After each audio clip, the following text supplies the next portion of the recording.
Bonjour à tous, ici LRS. Ah, la publicité! Elle reste ancrée dans nos têtes. Elle touche tout le monde et alimente une grande partie de l'industrie sur YouTube. Elle veut faire vendre un produit, et ce, par tous les moyens. Aujourd'hui, vous l'avez compris, c'est le domaine de la publicité que nous allons aborder, un domaine qui nous a d'ailleurs été très demandé. Vous avez remarqué, quand vous regardez Question pour un champion avec vos grands-parents, vous n'apercevez pas les mêmes pubs que sur M6. Et aussi, quand votre petit cousin vous demande de mettre du i, ça ne nous agace pas ces horribles voix présentes dans les publicités. Eh oui, la publicité vise un public précis. Ce n'est pas sur France 3 qu'ils vont diffuser une pub pour le dernier smartphone. La pub permet de faire connaître une marque. Plus celle-ci est connue, plus elle a de chances d'être achetée. Voilà pourquoi la pub n'hésite pas à répéter le nom de sa marque ou son slogan le plus souvent possible pour que ces derniers soient ancrés dans nos têtes. C'est ce que l'on nomme l'impact mémoriel. D'ailleurs, certaines vieilles pubs s'en sont données à cœur joie pour ça.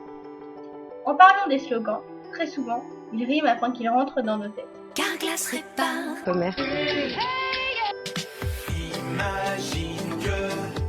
Mais certaines marques sont tellement connues qu'elles n'ont même pas besoin de citer leur nom.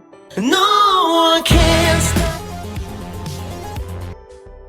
Avouez, vous les avez directement reconnues, c'est les chansons de Pepsi et Darling. Elle essaie sans cesse de prouver en quoi le produit qu'elle vend est meilleur que les autres. Par exemple, Axe, qui vise les hommes, semble leur donner un coupon pour pécho avec leur publicité. Ce que les autres rodéos ne donnent pas, bien sûr. En même temps, il n'y a pas grand monde qui fait des pubs pour des hommes, mais on se comprend. La pub se sert pas mal du sexe pour vendre. Il faut croire que ça pousse à l'achat.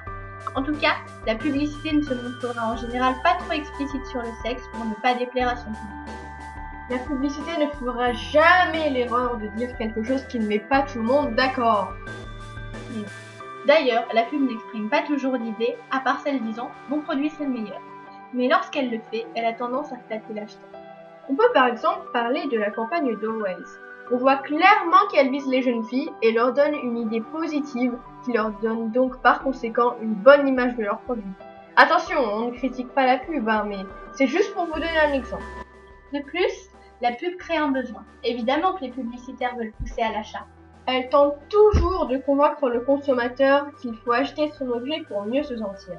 Un argument souvent utilisé, c'est la nouveauté. En ce qui concerne le commerce, la nouveauté est en général appréciée, sauf pour Pokémon.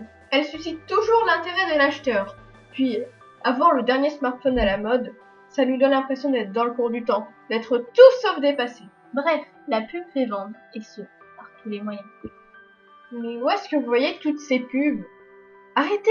Je vous ai vu. Vous aviez toutes les réponses au test avec les slogans. Ça veut dire que vous les voyez bien souvent. C'est comme si c'était votre pain quotidien. Mais c'est normal, la pub est partout. Dans la rue, à la télé, dans les magazines, même au téléphone, on vous en donne encore et encore. Et même sur Internet, même sur YouTube, partout. À la télé, c'est assez simple. Entre quelques programmes, il y a toujours une bonne page de publicité. Sachez d'abord que 2 pubs dans une même émission doivent s'espacer d'un minimum de 20 minutes. Sachez aussi que les pages de pub ne doivent pas excéder plus de 12 minutes par heure. 12 minutes quand même. D'un sixième. C'est énorme quand même. C'est souvent les pubs qui passent à la télé et qui nous marquent le plus, car on les voit en entier et qu'elles peuvent nous marquer par le visuel et l'audio. Il y a aussi les pubs qui passent sur vos arrêts de bus, etc. Elles sont moins marquantes et personnellement je trouve qu'elles ne m'atteignent pas trop. Enfin, j'imagine que ce qui vous intéresse le plus, ce sont celles sur Internet. Il y en a partout, que ce soit sur votre mur Facebook ou dans vos mails. Les pubs via Internet sont souvent les plus précises, parce que vous laissez partout une trace via vos navigations, que ce soit votre âge, votre sexe, même vos recherches intéressent les publicitaires. C'est pour ça que votre grand-père dit toujours « Ah, Internet, on est espionné, oui, je t'assure que je voulais des fleurs et hop, une publicité pour les fleurs sur mon site Facebook. » Parce que oui, ils disent mon site. Comme par hasard, je ne leur fais pas confiance, moi. Eh bien oui, vous êtes un peu espionné, mais bon, les cookies aident. Et puis un j'aime sur une page Facebook peut déjà faire de vous l'égérie d'une marque auprès de vos amis. Il y a pire, vous pouvez être victime de spam, mais ce dernier est assez repérable. C'est souvent en mauvais français, voire en anglais imprécis. Il apporte parfois des virus.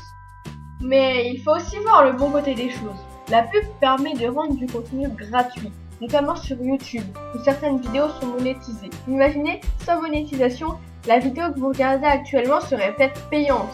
En effet, la monétisation permet à certains youtubeurs de vivre, tout comme les placements de produits qui sont assez mal vus sur YouTube. Mais pourquoi les placements de produits sont-ils aussi mal vus? Eh bien, parce que cela peut conduire à une baisse de la qualité. Pas toujours, mais quand le placement de produit est mal fait, cela se ressent très vite et les internautes le remarquent. Mais cette pratique a aussi du bon, comme toujours. Elle permet aux youtubeurs de vivre avec l'argent des abonnés. Et puis, quand on entend placement de produit avec le buzz que ça fait sur YouTube, on pense rapidement Internet, tout ça, mais il y en a partout. Hein. Il y en a aussi dans les clips de musique, dans les séries, mais on s'éloigne. C'est donc cet éloignement qui conclut notre vidéo. C'est notre première, donc soyez indulgents, mais toute critique constructive est la bienvenue. N'hésitez pas à lâcher des gros pouces gras et bleus et à vous abonner si ça vous a plu. C'était Elrest.